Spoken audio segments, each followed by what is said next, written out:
O Internacional vacilou demais, esteve na frente do placar em 3 oportunidades e nas 3 acabou cedendo o empate para a equipe do São Paulo. Um jogo onde Pedro Henrique mais uma vez brilhou e Mano Menezes mostrou uma alternativa que pode vir a ser solução no futuro próximo do Internacional. Pedro Henrique e Wanderson jogando juntos, quem sabe? Aqui eu faço um resumo do empate maluco no Beira-Rio. Inter 3, São Paulo também 3.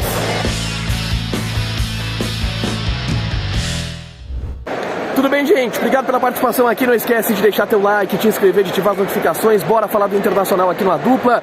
Vou fazendo aquele trajeto já habitual no gramado do Beira-Rio, onde eu acompanhei daqui, ó, o empate 3-3 do Inter contra a equipe do São Paulo. Um jogo maluco, onde o Inter teve muitas coisas boas e também teve algumas coisas ruins. Não acho que seja um resultado tenebroso, porque o São Paulo é um dos grandes times do Campeonato Brasileiro. É verdade que veio bem desfalcado aqui pro Beira-Rio, coisa que o Inter também estava desfalcado. E a gente precisa apontar isso e fazer essa justiça, mas no geral, empatar com o São Paulo não é um resultado que tu considere trágico, até porque tu pode tranquilamente devolver esse empate ou até conseguir uma vitória lá no estádio Morumbi. Para a tabela de classificação foi bem ruim, principalmente pelos resultados paralelos. O Fluminense ganhando, o Corinthians ganhando, o Inter sai do G4, sai da 4ª colocação e cai para 6º. O Atlético Paranaense ganhou também, acabou ultrapassando o Internacional, mas é a sequência dura que o Inter tem. E vai ter ainda Palmeiras fora, Galo em casa, jogos muito complicados nessa sequência de Campeonato Brasileiro. O Mano não surpreendeu na escalação, aquele time que a gente já projetou durante toda a semana. O Maurício sendo o cara para substituir o Alan Patrick e o Tyson, que estão lesionados.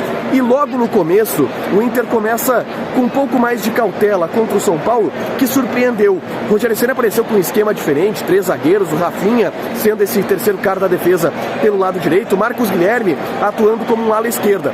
Mas o Inter consegue se impor na base da bola aérea e principalmente do talento individual de um cara.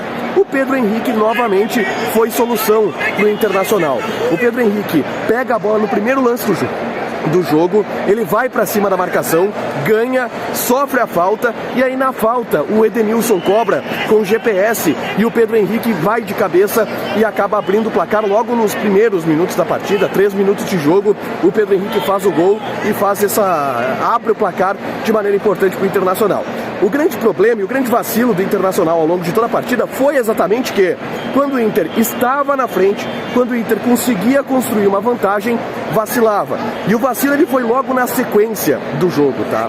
Uma bola pelo lado direito de ataque, vem o cruzamento do Igor Vinícius e o Nicão, sem goleiro, só empurra para a rede e um vacilo geral. Primeiro do sistema defensivo pelo lado esquerdo, que ficou um pouco descoberto com o Depena e com o Moisés. Depois, do miolo da zaga, Moledo Mercado, demoraram um pouco para chegar, o Nicão fez 1-1.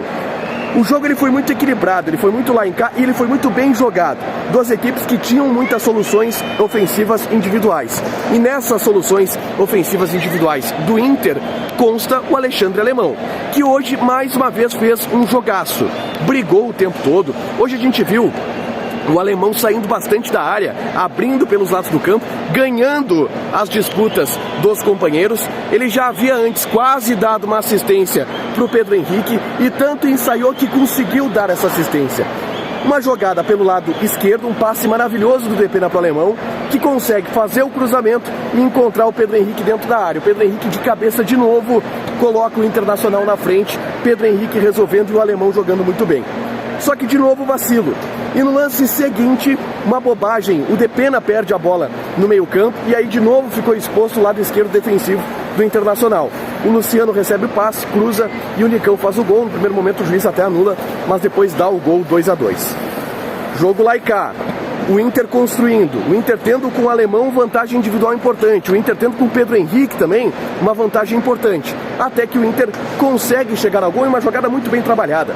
O Edenilson, ele dá um passe para o Alexandre Alemão, bem pelo lado direito aqui, que rasga a defesa do São Paulo. O Alemão sai livre, dribla o goleiro Thiago Couto e acaba sofrendo a penalidade. Em cima do lance, o árbitro marcou, Edenilson faz o 3-2 e aí no final do primeiro tempo, enfim, o Inter consegue respirar. Leva uma bola na trave ainda no lance seguinte, porque o jogo ele foi maluco, ele foi lá e cá, mas o Inter consegue ir para o segundo tempo com uma vantagem, com um respiro, para poder trabalhar melhor a estratégia no segundo tempo. No segundo tempo ele mexe no time. Ele tira o Maurício, que não fez um bom jogo, e coloca o Johnny. E aí o Inter até começa em cima, e numa jogada que vem pelo lado direito, cruzamento do Pedro Henrique, o Johnny, de letra, a bola bate no Rafinha e entra, o Inter faria o quarto gol. Anulado, porque no lance houve impedimento do Pedro Henrique no entendimento da arbitragem, depois o VAR confirmou esse impedimento. São Paulo cresce na partida, também criando bastante, com o sistema de 3 zagueiros dominando boa parte do meio campo, e aí chega ao gol de empate, um lance meio tosco, né? Acho que vacilou um pouco a zaga do Inter. Rafinha tinha muito espaço, cruzou, o Luciano conseguiu desviar de cabeça, ganhou do Moledo, ninguém chegou nele e a bola acabou entrando. 3-3, o Mano mexe no time, descaracteriza um pouco o esquema tático, tá? Eu acho que hoje faltou um pouco de grupo pro time, porque ele colocou, por exemplo, o Tauelara na do Moisés, teve que tirar o Heitor, o Pedro Henrique terminou de lateral direito, e o Inter acabou vulnerável. Até fez ali uma abafa no finalzinho, mas nada de muito grande também. O Inter não mereceu vencer, mas o Inter não mereceu perder. O Inter fez um bom jogo, com soluções individuais do Pedro Henrique e do Alemão principalmente, que se mostram afirmações. O Alemão, para mim, foi o melhor jogador do Internacional em campo, junto com o Pedro Henrique. Na zaga, o Moledo foi seguro, mas cedeu espaço em alguns gols, e o Inter sofre contra um adversário que pode sofrer. Agora tem que recuperar esses pontos para brigar na parte de cima.